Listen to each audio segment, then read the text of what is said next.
profesor de la Universidad Nacional Autónoma de México, director general del Centro de Derechos Humanos Fray Francisco de Vitoria y miembro de la comunidad de religiosos, laicos y laicas de aquí, de la parroquia universitaria, de los dominicos y dominicas y del Centro Universitario Cultural.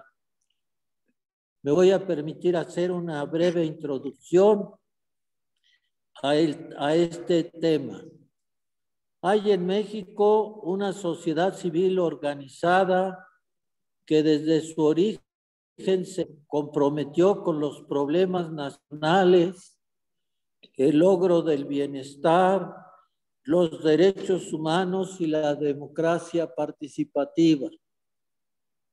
A pesar de la situación crítica que enfrentan hoy, las organizaciones de la sociedad civil continúan impulsando esos valores y estrategias, ya que tienen un compromiso especialmente con esos grupos en exclusión, con los que contribuyen a transformar sus perspectivas en clave de derechos humanos.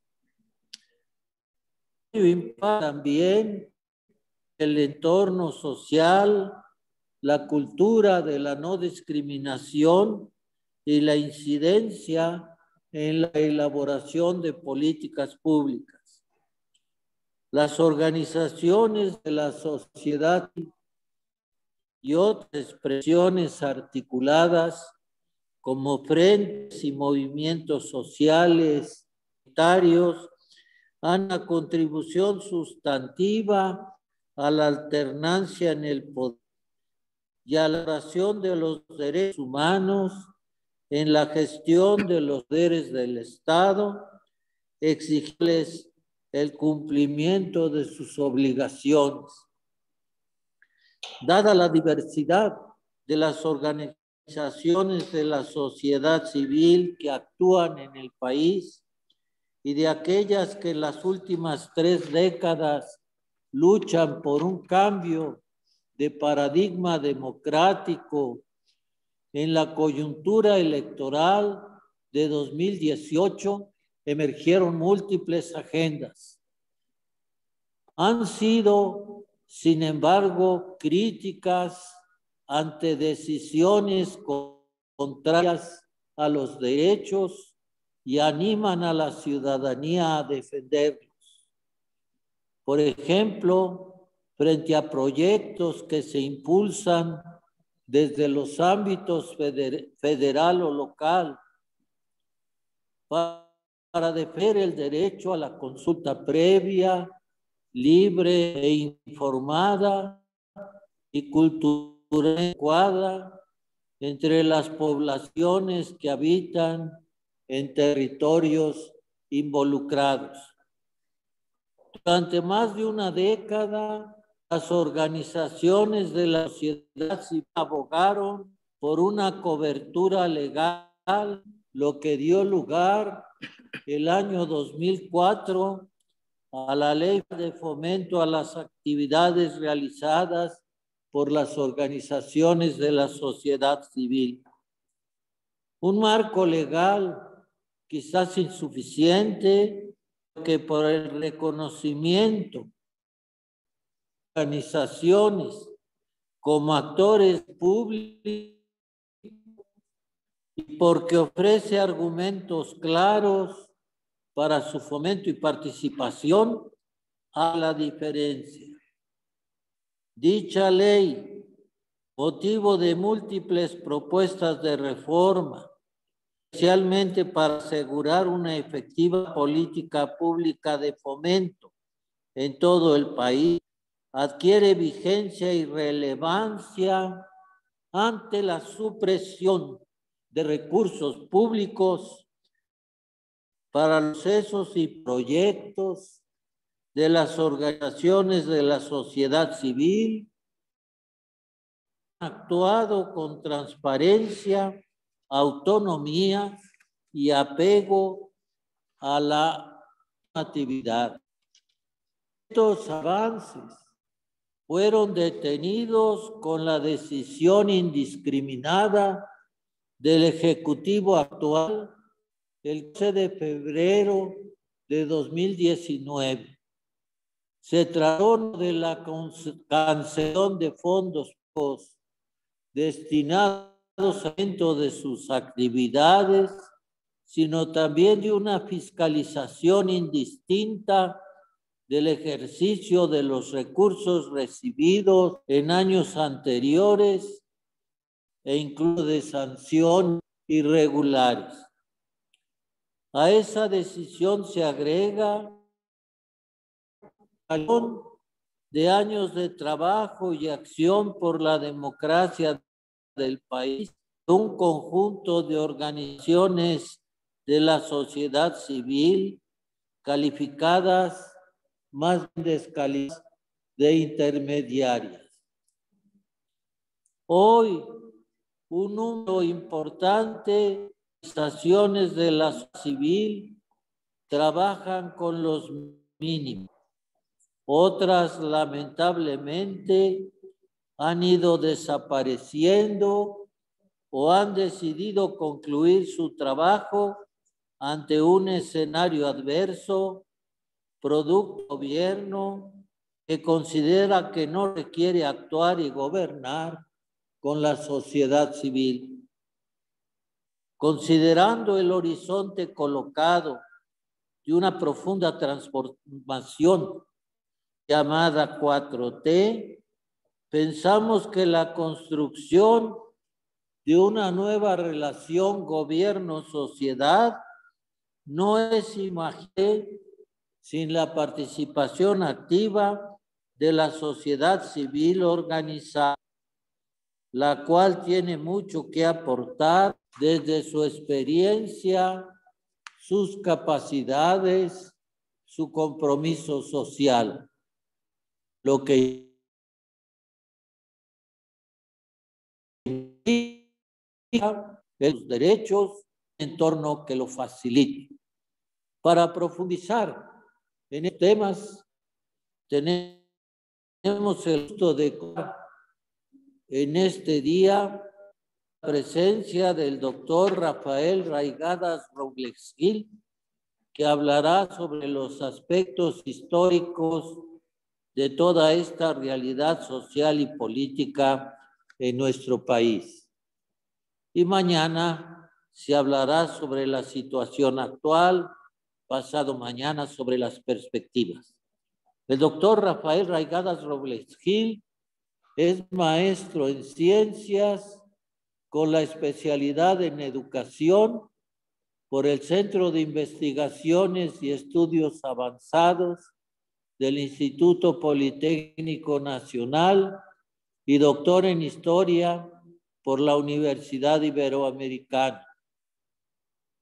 Trabajó de 1972 a 1978 en la formación de profesores y desde 1978 a la fecha ha investigado y dado clases y seminarios en la Universidad Autónoma Metropolitana en la licenciatura en Psicología. Fue fundador de Alianza Cívica, coordinador del Cinturón de Paz en Chiapas en 1994 e integrante del colectivo coordinador de la Consulta Nacional Ciudadana sobre Reforma Energética y Fiscal. Los últimos 15 años ha participado con diferentes equipos en procesos pedagógicos de elaboración de memoria colectiva y aprendizaje de las experiencias de alrededor de 120 organizaciones ciudadanas en varios estados de la República. Tiene publicaciones sobre este tema muy importantes, de amplia consulta, como su libro Abriendo Veredas, iniciativas públicas y sociales de las redes de organizaciones civiles, memoria de la lucha por la tierra y otros derechos, relatos de vida de la Huasteca hidalguense y rostros y voces de organizaciones de la sociedad civil. Le agradecemos al doctor Rafael Reigadas su presencia en este conversatorio y le cedemos con gusto la palabra. Muchas gracias, Miguel Concha. Muchas gracias al Centro Vitoria por invitarme a participar en este importante evento sobre la relación entre sociedad civil y gobierno. Ciertamente es un tema profundo que se ha dividido en 3 etapas.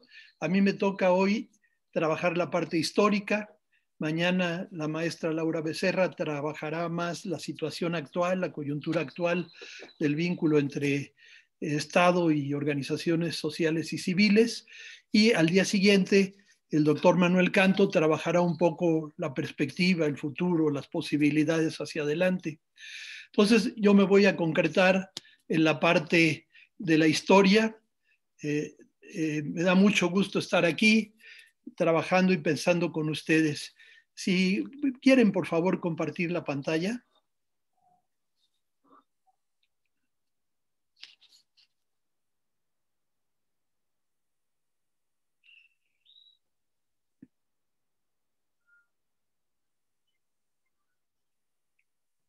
Adelante.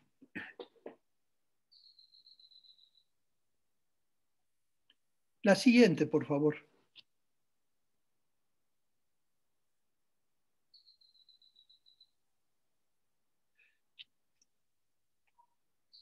Bueno, yo trabajo en la Universidad Autónoma Metropolitana, Unidad Xochimilco.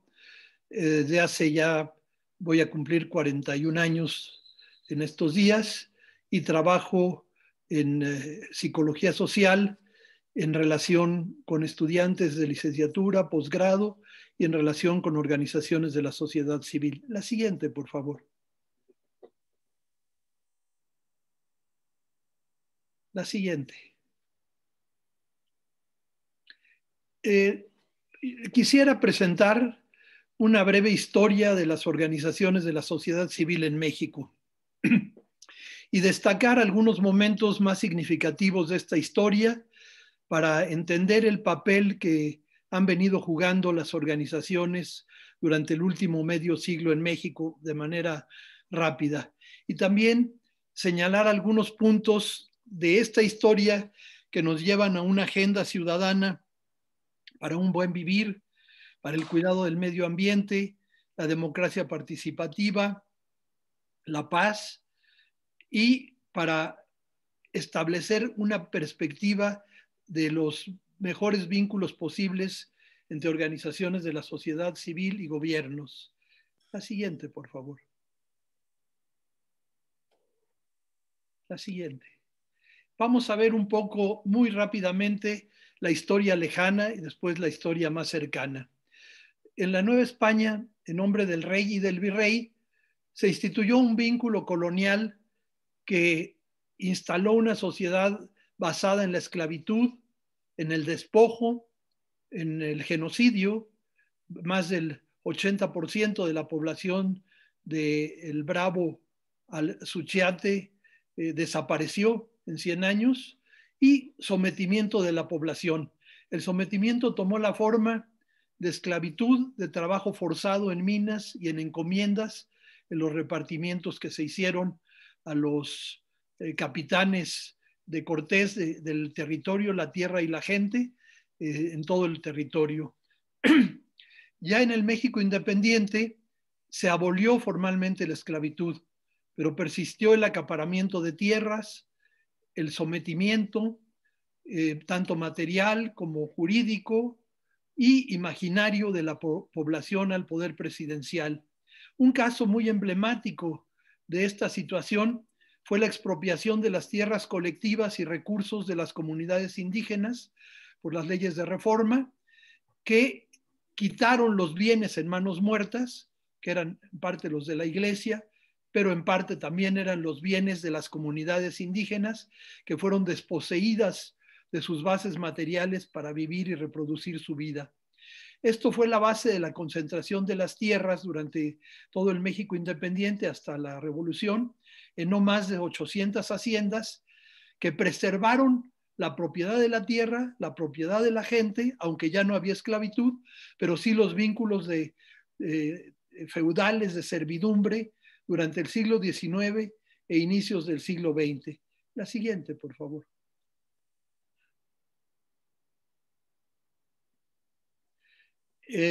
Con la Revolución Mexicana, si ustedes recuerdan, el lema principal del zapatismo era la tierra para el que la trabaja, tierra y libertad.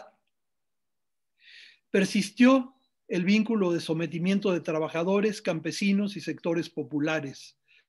Con el cardenismo, los campesinos quedaron organizados en centrales oficiales corporativas, la Confederación Nacional Campesina, la CNC, la CTM, la Confederación de Trabajadores de México, y la CNOP, la Confederación Nacional de Organizaciones Populares, que ciertamente obtuvieron derecho al trabajo, derecho a la seguridad social, pero perdieron la posibilidad de organizarse de manera autónoma, pues las centrales oficiales fueron una parte corporativizada al Partido de la Revolución Mexicana hasta 1943, y después al Partido Revolucionario Institucional, el PRI, durante todo el siglo XX y parte del XXI.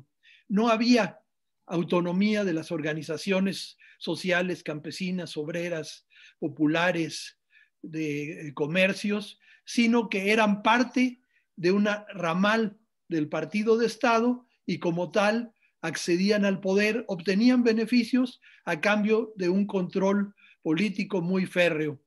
Y quien se salía de este control era castigado.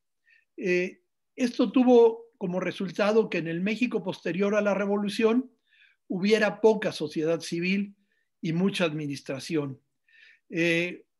A principios de siglo hubo dos corrientes de autonomía en la sociedad mexicana frente al gobierno. Una que nació con la lucha por la autonomía de la Universidad Nacional Autónoma de México, siguiendo el movimiento universitario de Córdoba, Argentina, que logró, aún en el gobierno de Cárdenas, la autonomía de la Universidad Nacional Autónoma, que tuvo una organización independiente y no fue una correa de transmisión del partido en el poder.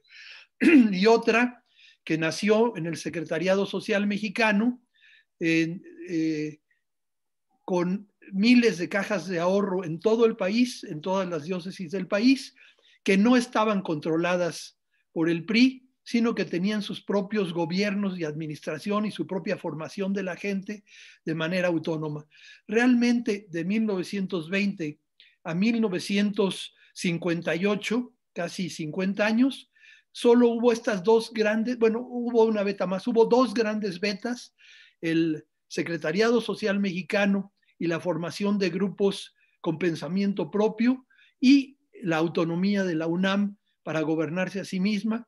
Y hubo también las corrientes provenientes del marxismo que impulsó Flores Magón y los magonistas, de corrientes autónomas en algunos movimientos campesinos y obreros. Frente a esta realidad, la población que quería participar pues lo hacía en cajas de ahorro, cajas de crédito, cooperativas o en algunos movimientos insurgentes, y tomaron muchas veces la figura de asociación civil para participar en problemas de interés público, que era la única figura que la legislación hacendaria y política permitía en el Código Civil, hacer asociaciones civiles sin fines de lucro y sin fines preponderantemente económicos para perseguir interés social. Pasamos a la siguiente, por favor. La siguiente. Ya en la historia más reciente de nuestro país, en 1943 el movimiento encabezado por Rubén Jaramillo volvió a pelear lo mismo que Zapata, la tierra para los campesinos, sobre todo en el estado de Morelos, y fue reprimido. fue asesinado Jaramillo y su movimiento reprimido. Y en 1956, los estudiantes del Politécnico que habían sido consentidos por Cárdenas ya no tenían casi ni para comer. Empezaron un movimiento pidiendo que hubiera carne 2 veces por semana para todos los internos del Politécnico y un aumento de su beca semanal para poder salir una vez a la semana al cine. Era un aumento insignificante, pero fue reprimida con el ejército y fueron asesinados muchos dirigentes estudiantiles. Desde 56 a 68, los movimientos en las universidades públicas fueron 22 movimientos que todos fueron reprimidos con el ejército y los dirigentes o muertos o encarcelados. Así llegamos a 1968, en donde 1958, el movimiento ferrocarrilero, está aquí un poquito, está mal la fecha, es 1958, la huelga general del movimiento ferrocarrilero fue el primer movimiento obrero que se atrevió desde la sociedad civil a hacer una huelga general sin consultar al PRI, a la CTM, y se atrevió a hacer un movimiento plebeyo por aumento general de huelga. El castigo fue terrible. Los dirigentes del movimiento ferrocarrilero, Demetrio Vallejo, Valentín Campa y otros, fueron a dar a la cárcel y 5,000 ferrocarrileros fueron despedidos de su trabajo por haberse atrevido a esa insolencia imaginaria de hacer un movimiento fuera de los aparatos de control del PRI. Y los dirigentes fueron a la cárcel. Después de esto, del 59 al 68, una década, hubo movimientos autónomos, siguiendo el ejemplo de los ferrocarrileros, de maestros, de médicos, de telegrafistas, de trabajadores de correos, que hicieron movimientos desde sus propias demandas, sus propios intereses y derechos laborales, independientes de la central campesina, de la CNC, de la CTM, de la CNOP, y todos los movimientos llevaron a la cárcel a sus dirigentes a través de un delito, el delito de disolución social, basado en el Código Penal Federal, en el artículo 145 y 145 bis, que decía que ningún extranjero podía conspirar contra la nación. Esa ley se había hecho en tiempo de la guerra con Ávila Camacho para poner un obstáculo jurídico al fascismo, a los nazis que podían reunirse en México para apoyar al eje nacional socialista y al fascismo y al nazismo. Y esa ley para extranjeros se aplicó de manera totalmente autoritaria a los movimientos campesinos, obreros, independientes de las centrales obreras. Y así fueron a dar a la cárcel de Lecumberri cientos de dirigentes de la sociedad civil. Pasamos a la siguiente, por favor.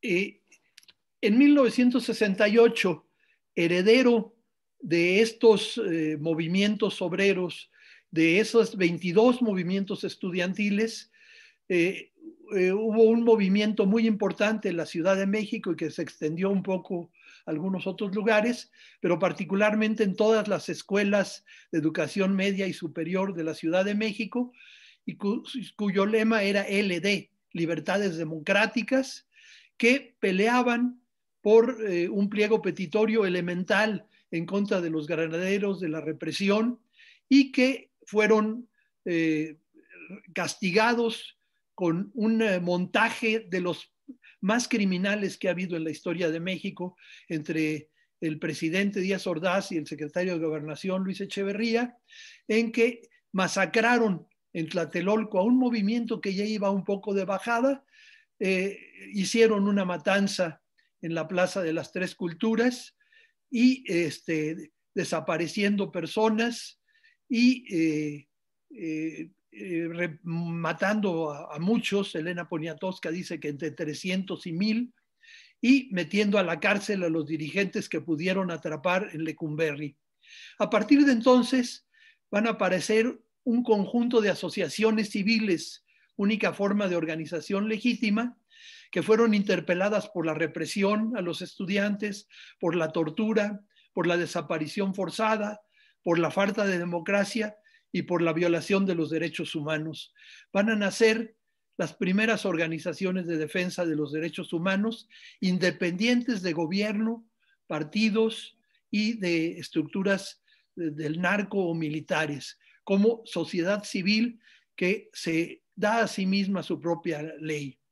De esta manera, al lado de los movimientos populares, campesinos, estudiantiles, de mujeres, indígenas, van a surgir docenas de asociaciones civiles, un poco por todo el territorio nacional, con una bandera de defensa de la democracia, de apoyo a los movimientos sociales, por la vigencia de los derechos y las primeras iniciativas por el desarrollo sustentable, en contra de agroquímicos, por el cuidado de la naturaleza, por el respeto a los recursos comunes y naturales de todo el país y por los derechos de las mujeres y de los pueblos indígenas. Pasamos a la siguiente, por favor.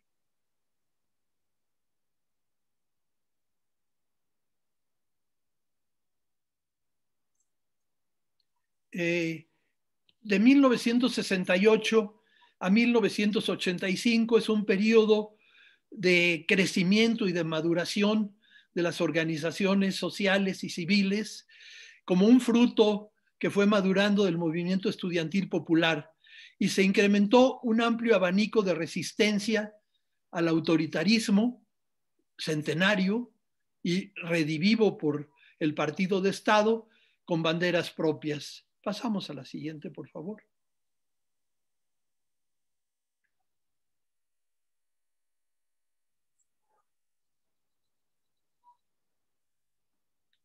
La siguiente, sí. Ahí parece que algo se atoró.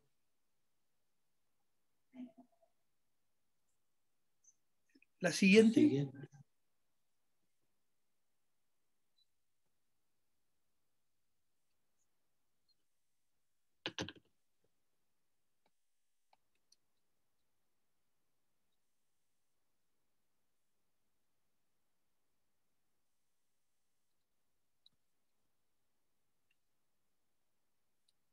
Si quieren, puedo, yo lo tengo también en mi, ya está.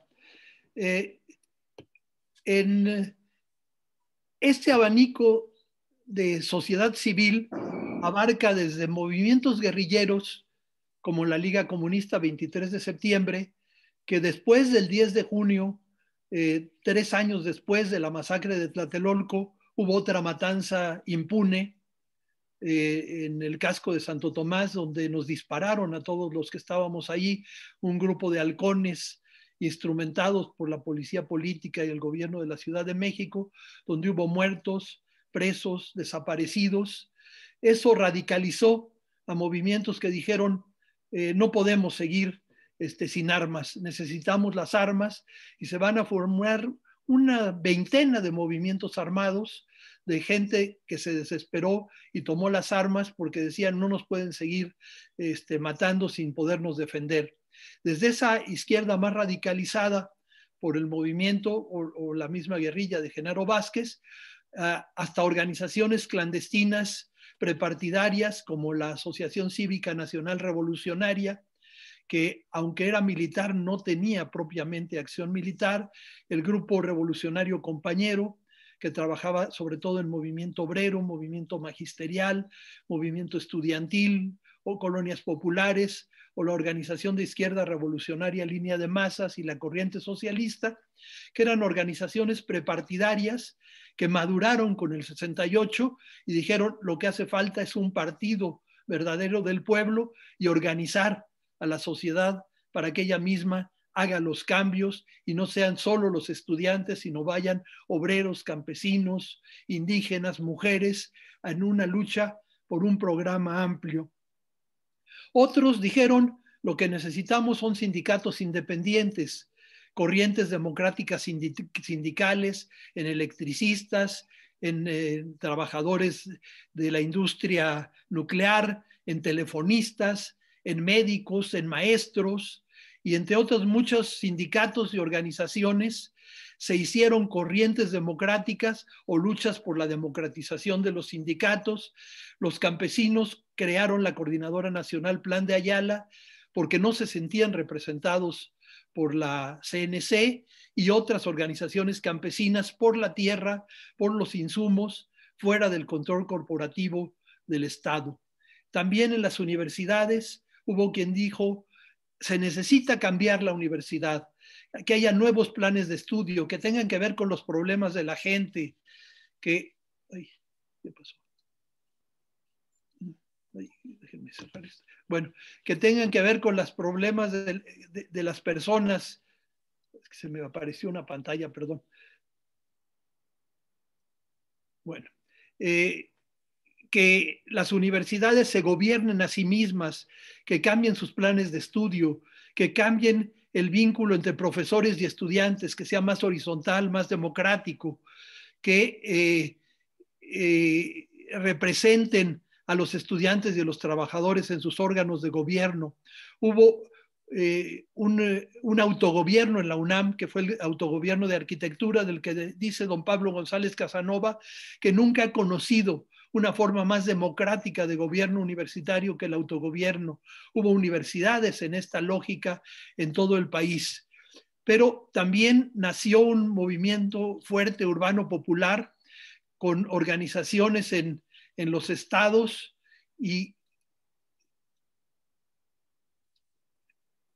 o con organizaciones en los estados, sobre todo en las grandes ciudades, Jalisco, Monterrey, Ciudad de México, Estado de México, en el Bajío, que hicieron movimientos fuera del control corporativo del PRI. Y también otros de ese abanico que va desde la guerrilla hasta la lucha dentro del gobierno. Algunos dijeron lo que hace falta es reformar el gobierno, pasando por coordinadoras de masas, sindicatos independientes, corrientes democráticas, movimiento urbano popular. Otros dijeron hacen falta nuevos partidos políticos, se necesita una reforma política. Se quitó la ilegalidad del Partido Comunista Mexicano, se formó el Partido Mexicano de los Trabajadores, el Partido Socialista de los Trabajadores, el Partido Frente Cardenista de Reconstrucción Nacional, el Partido Revolucionario de los Trabajadores, de manera legal. Es decir, fue un abanico, un caleidoscopio de movimientos sociales y democráticos, ya no bajo el control del gobierno y del PRI. Pasamos a la siguiente, por favor.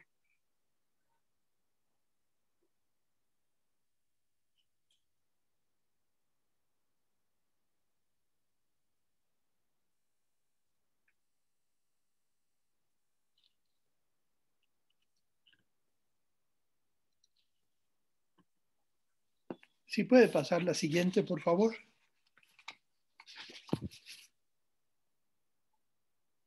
Al lado de estas resistencias y de esta explosión de movimientos ciudadanos de gran fuerza y gran creatividad, muchas antiguas y nuevas asociaciones civiles con la figura de asociación civil participaron al lado de los movimientos sociales emergentes. La siguiente, por favor. Se crearon despachos de arquitectos para apoyar el diseño de vivienda, de espacios urbanos. Se diseñaron despachos de agrónomos, de expertos en el cuidado de la tierra para apoyar cultivos orgánicos sin químicos, para apoyar la ecología. También organizaciones de apoyo a los sindicatos, despachos de abogados, con el apoyo jurídico para hacer la defensa legal.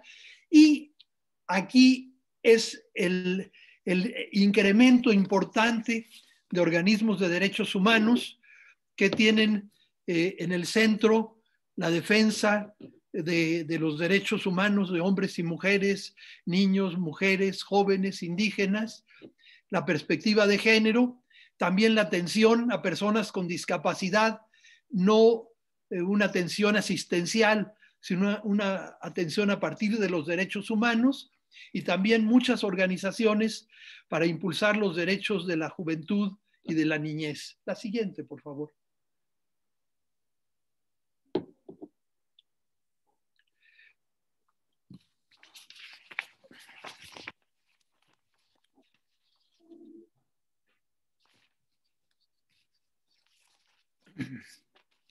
Con el terremoto de 1985, en donde el gobierno enfrentaba los problemas con el plan DN3 del Ejército y la Marina para tomar cuidado de los lugares siniestrados, que quedó pequeño por el tamaño inmenso de los daños del terremoto.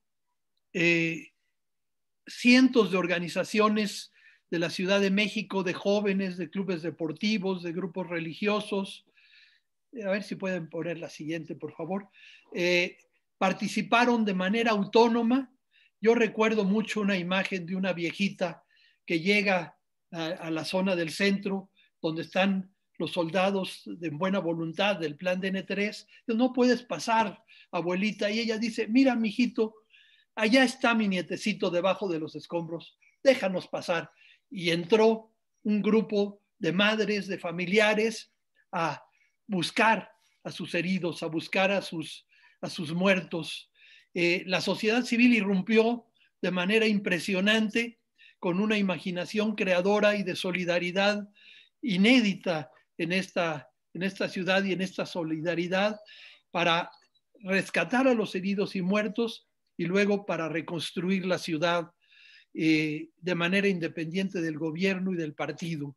En lógica ciudadana se creó la CUD, la Coordinadora Única de Damnificados, porque había un nuevo imaginario. Los ciudadanos podemos decidir e incidir en nuestro rumbo. Despertados, decía Carlos Monsiváis, por el bautismo de los movimientos sociales, del movimiento estudiantil, con el terremoto vino la confirmación, la maduración de la sociedad civil con una imaginación creadora, autónoma, creativa y nueva para incidir en la sociedad, en los problemas vivos que aparecieron.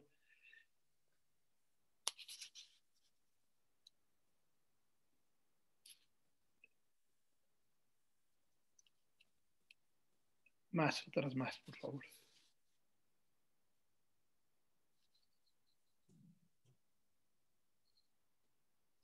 Adelante, adelante. Otra más. Ahí vamos a ver. Adelante, una más. Nace entonces con el terremoto el término que se usaba a nivel internacional en las Naciones Unidas, el término organismo no gubernamental, que nace a nivel mundial para referirse a lo que no es gobierno, a lo que no son partidos políticos, a lo que no es iglesia. La definición viene por el no. No se usaba mucho en México, se usaba en la ONU, en los organismos internacionales, un poco en el pleito entre la guerra entre Rusia y Estados Unidos. Era un término de una cierta neutralidad que se usaba. En México no se usaba, pero a raíz del terremoto, ya conociendo las formas de control corporativo, clientelar del Estado sobre los problemas sociales, la Cooperación Internacional para el Desarrollo decidió dar recursos de apoyo, no al gobierno, aunque también al gobierno, llegó mucho apoyo para el gobierno, sino a través de los pequeños grupos de arquitectos, de abogados, de movimientos barriales, de centros de reconstrucción de los barrios, de apoyo a los damnificados de los terremotos para construir la vivienda. Llegaron recursos de la Cooperación Internacional al Desarrollo para responder a los problemas derivados del sismo. Y entonces se empezó a usar en México el término ONGs, organismos no gubernamentales, en una lógica profundamente ciudadana, organizativa, con figura legal, para poder incidir en políticas públicas, pero no en lógica de capital inmobiliario para hacer negocio con la reconstrucción, sino para reconstruir a partir de las necesidades y recursos de la gente. Nacía un nuevo imaginario, una nueva imaginación de las posibilidades de la sociedad se empezaba a instituir. La siguiente, por favor.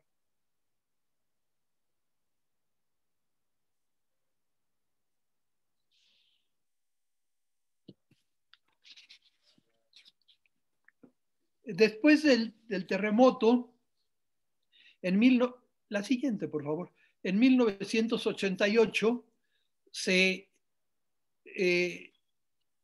vino la lucha por la democracia, la primera gran lucha electoral en donde las organizaciones ciudadanas trabajamos por dar a conocer el derecho al voto libre y secreto, porque no hubiera compra y coacción del voto, porque hubiera un padrón electoral que respetara la ciudadanía y una educación para que se exigiera el voto libre y secreto.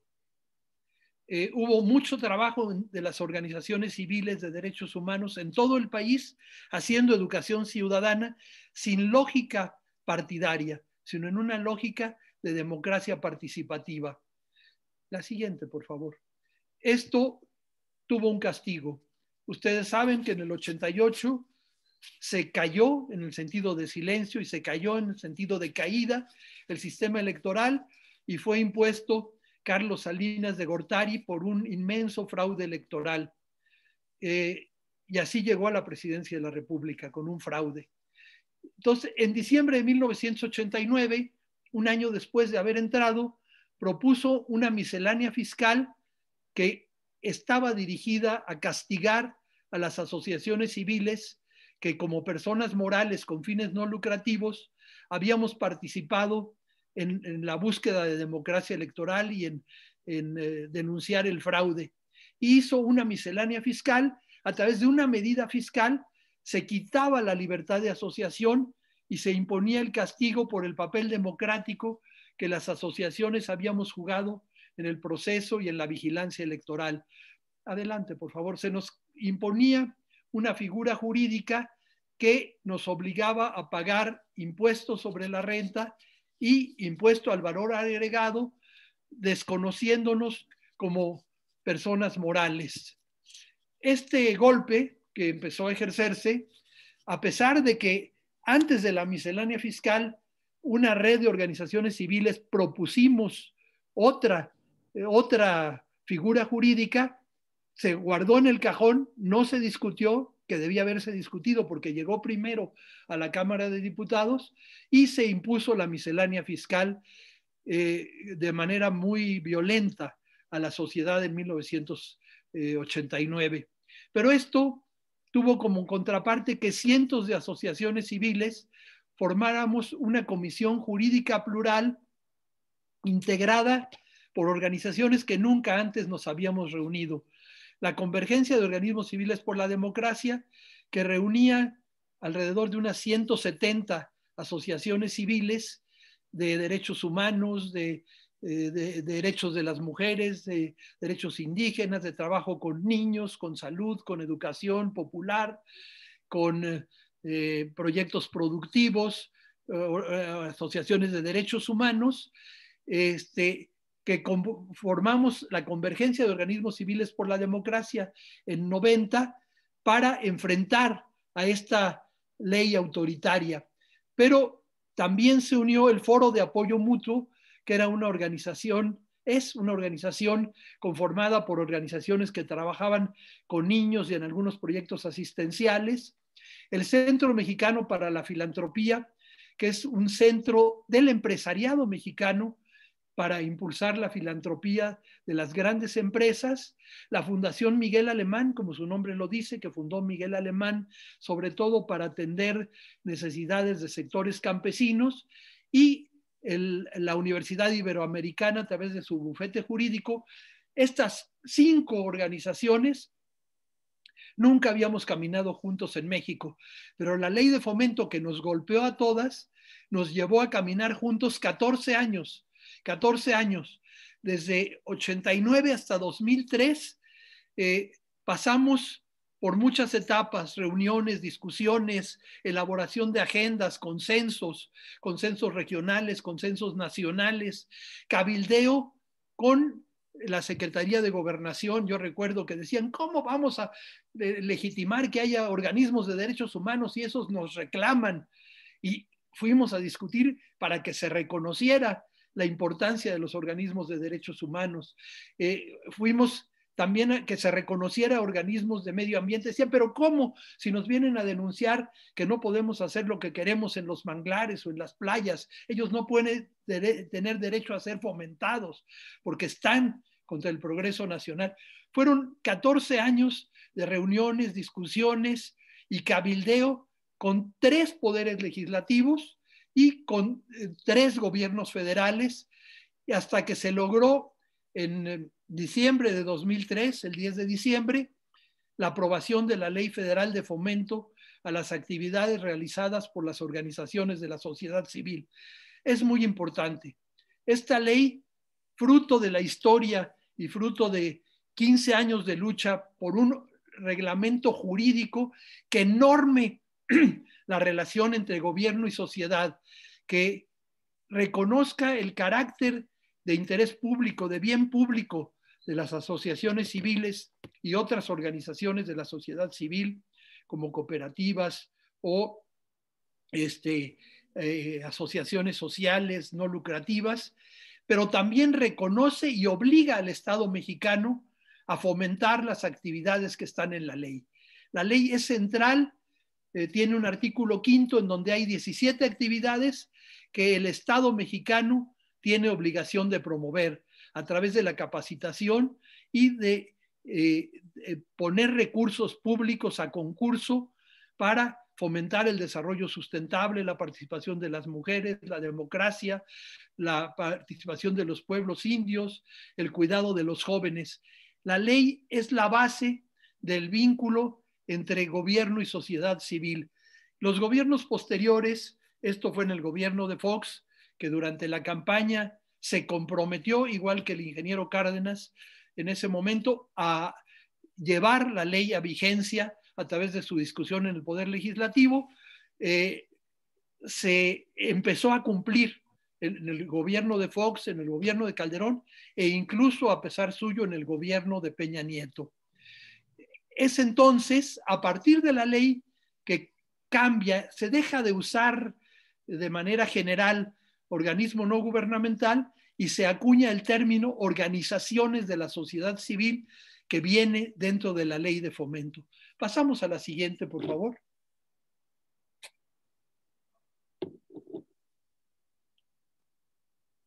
La ley propuso la formación de 2 instituciones de participación. Una, el Consejo Técnico Consultivo, con mayoría ciudadana e integrantes de las organizaciones de la sociedad civil elegidos por ellas mismas para proponer políticas públicas y monitorear que se cumpla la ley de fomento y se vaya estableciendo un programa nacional de fomento a las actividades de las organizaciones de la sociedad civil, con participación del Poder Ejecutivo y del Legislativo. Es de mayoría ciudadana. Hay que decir que en estos ya 16 años del Consejo Técnico Consultivo, poco ha participado el Poder Legislativo y han dejado solas a las organizaciones, pero es una comisión donde hay una mayoría de organizaciones ciudadanas. Y una comisión de fomento a las actividades de las organizaciones civiles, integrada por 4 secretarías: Gobernación, Desarrollo Social, Relaciones Exteriores y Hacienda, que tiene el encargo de coordinar, acompañar, vigilar y articular la obligación de fomento del Estado a las actividades de las organizaciones de la sociedad civil como parte de la Administración Pública Federal.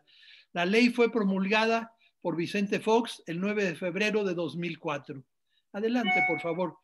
Cuando la ley se promulgó en Los Pinos, estuvo ahí una querida compañera que había estado como abogada hablando ahí en Los Pinos, recorriendo toda esta historia que yo he recorrido y diciendo que había una nueva base para el vínculo entre gobierno y movimiento social, entre Estado y organizaciones de la sociedad civil. A la par, a lo largo de la década de los 90, las organizaciones civiles formamos redes e instituciones para incidir en la democracia y en la paz en México. La idea del Instituto Federal Electoral, ahora Instituto Nacional Electoral, autónomo y ciudadanizado, vino del movimiento ciudadano. Y eso el mismo José Goldenberg, el primer secretario del IFE, el primer secretario ejecutivo o director, reconocía que no habría IFE sin organizaciones de la sociedad civil. Y frente a la elección de 1994, se formó una red muy extensa de organizaciones que fue la Alianza Cívica para incidir en los procesos democráticos.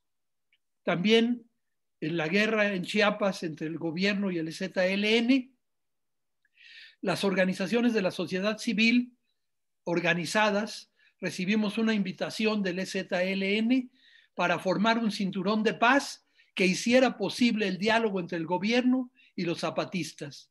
Y después del diálogo de paz y de los acuerdos de paz, también fuimos convocados para formar la Comisión de Seguimiento y Verificación para los acuerdos de paz en Chiapas, que funcionó hasta 2003, casi 9 años, para asegurar procesos de paz digna en Chiapas. A mí me tocó la fortuna de aprender ahí, tanto en la coordinación del Cinturón de Paz, como en la participación en la Comisión de Seguimiento de los Acuerdos de Paz en Chiapas.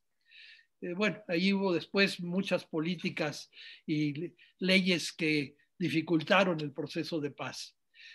También se formaron redes regionales y temáticas, 13 redes temáticas de salud, de educación, de jóvenes, de niños, de personas con discapacidad, de mujeres, de apoyo de las organizaciones frente al libre comercio, etcétera, y también redes regionales por regiones para fortalecer a la sociedad civil.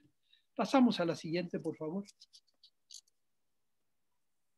Todo esto como parte de una experiencia y una expresión de la nueva relación entre gobierno y sociedad, que busca la inclusión de la sociedad civil en el diseño del país que queremos, así como también de la corresponsabilidad entre el gobierno y las organizaciones de la sociedad civil para impulsarlo. Es muy importante. Este principio de corresponsabilidad establece la obligación del Estado para el desarrollo, la paz, la seguridad de toda la ciudadanía, pero reconoce que en todas las democracias modernas del mundo, la sociedad debe participar en corresponsabilidad con los gobiernos para fomentar una sociedad civil autónoma, enérgica, con perspectiva de futuro, no supeditada. Entonces, el principio de corresponsabilidad también quedó establecido en la Ley de Fomento, que obliga también al Estado a generar mecanismos de participación ciudadana en las diferentes secretarías de Estado. Esto se ha cumplido en algunas, en gobernación, donde hay la participación de los mecanismos de derechos humanos, en relaciones exteriores. En otras se ha cumplido poco, como en la Secretaría de Hacienda, no se siente muy obligada a fomentar las actividades, sino solo a monitorearlas y fiscalizarlas.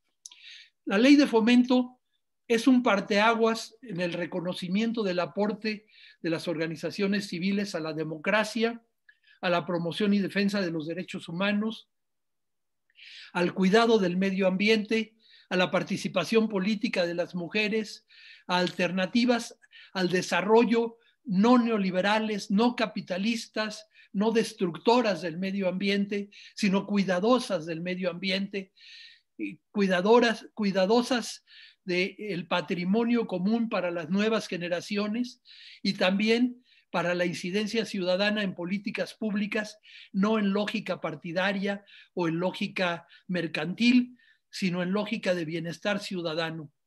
La Ley de Fomento ha sido una ley de avanzada y es ejemplar para otros países. No es perfecta, tiene muchas posibilidades de mejorar, se ha cumplido en parte y en parte no, pero forma parte del patrimonio del futuro de la sociedad mexicana.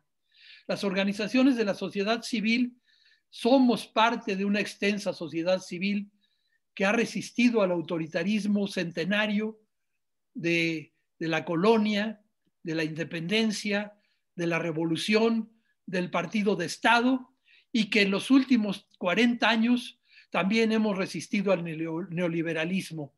Las organizaciones de la sociedad civil hemos apoyado luchas contra tremendos proyectos neoliberales, como el basurero tóxico de Zimapán, que era un proyecto de Fox que iba a meter toneladas de basura tóxica en la parte alta de la sierra que alimenta el agua a Hidalgo y a Querétaro. La gente y las organizaciones la pararon. En La Parota, que iba a ser un proyecto, un megaproyecto hídrico, las organizaciones sociales y campesinas la pararon. En El Paso de la Reina llevan 8 años parando un proyecto hídrico que destruye la cuenca de 14 municipios. Es decir, las organizaciones de la sociedad civil hemos sido parte de esta resistencia a esos y muchos otros megaproyectos, pero sobre todo nos hemos opuesto a la violación de los derechos humanos, al respeto a los derechos humanos de todos, y se ha constituido también una muy importante red de derechos humanos que agrupa más de 100 organizaciones de derechos humanos de todo el país y que es un interlocutor para un México del futuro. A la vez, hemos generado nuevas instituciones que han contribuido y que contribuyeron a una elección medianamente limpia en 2018, en que se respetó el voto ciudadano. La siguiente, por favor.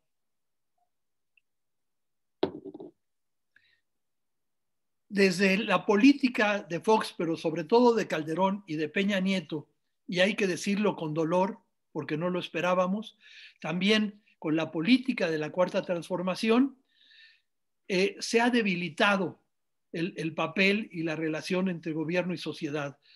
¿Por qué? Y hay que empezar a explicarlo. Yo creo que mañana con Laura Becerra y pasado con Manuel Canto van a ustedes a poder profundizar un poco en qué pasa ahora y qué se puede hacer. Pero a mí me parece que en los últimos 3 sexenios, y incluyendo la Cámara de Diputados y la Secretaría de Hacienda han colocado sistemáticamente en la obligación de fomento a las actividades de las organizaciones de la sociedad civil en una partida hacendaria de combate a la pobreza, lo cual está bien, pero es insuficiente. No solo combatimos a la pobreza y las causas de la pobreza, sino somos impulsores de una sociedad democrática, de una sociedad más justa, de una sociedad más feliz, donde haya voz a los actores del desarrollo sustentable. Y entonces esto no ha permitido que por igual se fomenten las 17 actividades que la ley de fomento obliga a ser fomentadas, privilegiando las actividades de asistencia.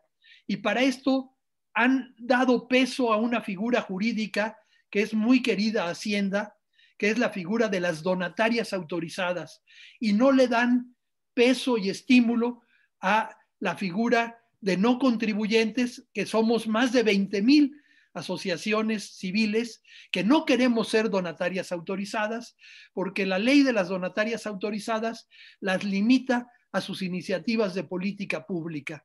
Entonces, tenemos que lograr cambios en la legislación que reconozcan como importante y como de interés público las organizaciones de la sociedad civil no contribuyentes, que no generamos lucro, que no generamos ganancia y que incidimos en el bienestar colectivo. Vamos a ver un cuadrito que hizo adelante la UAM Coajimalpa tomando una fuente de Johns Hopkins, nada más para que tengamos una apreciación general de los recursos actuales de las organizaciones de la sociedad civil. En este cuadro tienen cuotas, gobierno y lo que da la filantropía. En 35 países, las cuotas de las organizaciones aportan el 53% de su financiamiento. En los países promedio es el 52%. En México, las cuotas de las personas, de las organizaciones privadas, son el 85%. Es decir, la mayor parte de las organizaciones de la sociedad civil se sostienen con sus propios recursos. En países avanzados, a nivel internacional, las cuotas son menores, son del 53%. Es decir, aquí las organizaciones de la sociedad civil casi nos hemos rascado con nuestras propias uñas.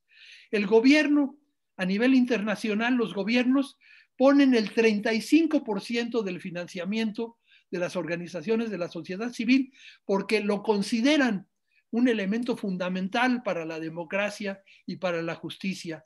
En los países desarrollados todavía más, 48%. En los países en desarrollo ponen el 22%. En México el gobierno solo pone el 9% del financiamiento de las organizaciones de la sociedad civil. Bajísimo, escasísimo. Y la filantropía en los países desarrollados pone el 12%, en los países desarrollados en promedio el 7%, y en los países, sí, en los países en desarrollo el 16%, y en México el 6%. La siguiente, por favor. ¿Qué nos dice este cuadro elaborado por compañeros de la Universidad Johns Hopkins y tomado por la Unidad Coajimalpa de la Universidad Autónoma Metropolitana? Que en México solo la cuarta parte del promedio internacional y la quinta parte del promedio de los países desarrollados y menos de la mitad que los países en desarrollo otorga el gobierno mexicano al apoyo financiero a las organizaciones de la sociedad civil. Es un país que da muy poco apoyo a las organizaciones de la sociedad civil. Pero todavía de ese poco apoyo, la mitad del presupuesto que supuestamente se entrega a las organizaciones de la sociedad civil, exactamente en 2007, que es el dato que yo tengo, casi el 70% del presupuesto que se timbraba, que se nombraba para las organizaciones civiles, iba a la CONADE, al Instituto Nacional de Educación de Adultos y a las pymes. Y se informaba que era dinero entregado a las organizaciones de la sociedad civil. Es decir, el apoyo público al fomento de las organizaciones de la sociedad civil siempre ha sido escaso. Pasamos a la siguiente, por favor. La siguiente, por favor. Ya lo había yo señalado anteriormente, es importante que las organizaciones de la sociedad civil impulsemos una nueva política fiscal que incluya a la mitad de las organizaciones de la sociedad civil. La siguiente, por favor. En esta crisis, y ya mañana podrán profundizar mucho más en esto, ante las problemáticas de inseguridad, de corrupción, de violencia y ahora de feminicidios, de la crisis de migrantes nacionales e internacionales, de la tremenda crisis de partidos políticos cada vez más burocratizados, las organizaciones de la sociedad civil tenemos una palabra que decir, tenemos una agenda, tenemos un clima social de iniciativas públicas que hemos construido y que queremos seguir impulsando, no solo, lo cual está muy bien, haya renta universal para miles de personas que lo necesitan, sino también para que la política pública no solo entregue recursos de manera directa, sino también sean acompañados de búsqueda de resolver de las causas profundas de la pobreza, no solo para paliar la pobreza, sino para incidir en modificar las causas profundas de la pobreza, que los recursos que van en renta universal vayan acompañados de capacitación, de formación, de impulso a cooperativas, de impulso a empresas públicas, de impulso a iniciativas ciudadanas para resolver las causas de la pobreza. Entonces, tenemos mucho que decir, mucho que hacer frente al futuro, ya sea en el campo de la asistencia, pero sobre todo en el campo de la promoción y vigencia de los derechos humanos, del cuidado del medio ambiente y de lo equitativo. Adelante, por favor. Las organizaciones de la sociedad civil somos parte de la gobernabilidad democrática de una sociedad moderna que, además de resistir, genera, propone e inventa rutas autónomas y proyectos alternativos en los más variados terrenos de la sociedad mexicana actual, con amplia participación de la ciudadanía. La siguiente, por favor. Ya en parte lo vimos. Adelante, por favor. Sí, es la propuesta que tenemos ahora las organizaciones. Habíamos 40,000 organizaciones. De estas, como 9,000, la cuarta parte, tienen la figura de donatarias autorizadas que se dedican preferentemente a la asistencia y que pueden recibir donativos para su trabajo, con restricciones y con mucha vigilancia, pero las otras 30,000 que no somos donatarias, no tenemos estímulos fiscales ni se cumple la ley de fomento con nosotros, y hablamos de la figura de no contribuyentes. Y actualmente esperamos que esta semana se logre concretar ya una entrevista colectiva con la Secretaría de Hacienda para discutir este punto, exactamente el de la figura de no contribuyentes, para fortalecer a las organizaciones de la sociedad civil. Estamos en diálogo, ya Laura les platicará mañana de esto, pero hay que ganar muchas cosas. También otra agenda pendiente que Laura también va a abordar mañana es que requerimos que se elabore una agenda ya tenemos una agenda de las organizaciones de la sociedad civil para impulsar un programa nacional de fomento a las organizaciones de la sociedad civil. Es otro punto crucial de nuestro diálogo con el gobierno, impulsar un programa nacional para que toda la administración pública federal esté articulada al fomento de las actividades de las organizaciones de la sociedad civil. La siguiente, por favor. Pues con esto termina. No me quise meter mucho al presente porque es lo que va a abordar y conoce muy bien Laura Becerra, pero sí coincido con lo que decía el padre Miguel Concha, de que hemos sido maltratados en varias ocasiones de manera muy fuerte y queremos un trato de respeto, de corresponsabilidad, de igualdad y de poder dialogar para proponer un país más justo, más democrático, más cuidadoso del medio ambiente y más incluyente. Pues no sé si con esto yo terminaría. Si hubiera tiempo para algunas preguntas o no, ya lo dejo en la coordinación. Muchas gracias al doctor Rafael Regadas por su amplia y muy completa exposición. Yo suscribo plenamente sus reflexiones en el transcurso de su exposición, que no solamente es una exposición, como se pudieron dar cuenta, teórica, sino que viene precisamente, en primer lugar, de una experiencia y de una lucha social desde hace muchos años y hasta ahora, para que en el país efectivamente pues haya un paradigma de convivencia justa y democrática, donde no se cierren los espacios civiles, sino que efectivamente estos espacios queden abiertos y realmente haya una gobernanza democrática. Suscribo plenamente todas sus reflexiones, las comparto y las acompaño. Estamos juntos en ese esfuerzo desde hace años hasta la fecha. Muchas gracias, Rafael, por tu exposición y sobre todo por tu esfuerzo, por tu compromiso, por tu lucha, por tu análisis, por tus propuestas, por tus explicaciones tan claras y tan bien fundamentadas en la historia antigua y reciente de nuestro país. Muchas gracias. No sé si, gracias a ti, Rafa, no sé si hubiera algunas preguntas. Parece que no tenemos preguntas, Rafa.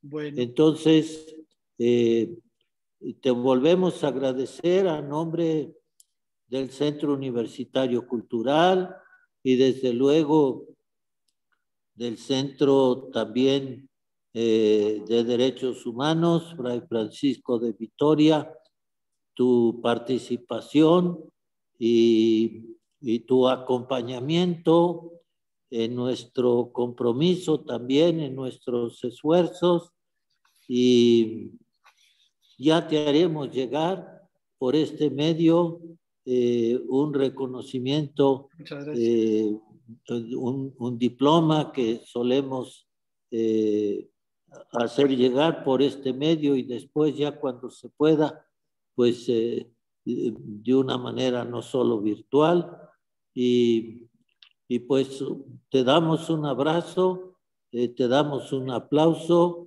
y muchísimas gracias, Rafa. Y como dices, mañana tendremos a la maestra Laura Becerra Pozos, que abordará un poco con más amplitud eso que ya tú también estuviste empezando a presentar, la situación actual de las organizaciones de la sociedad civil frente a lo que se ha llamado la cuarta transformación, que no se va a dar si no participan las organizaciones de la sociedad civil con toda su experiencia, con todo su compromiso, con todos sus derechos, ¿verdad? Pues muchas gracias, Rafael, y nos vemos mañana. Nos vemos mañana, sí.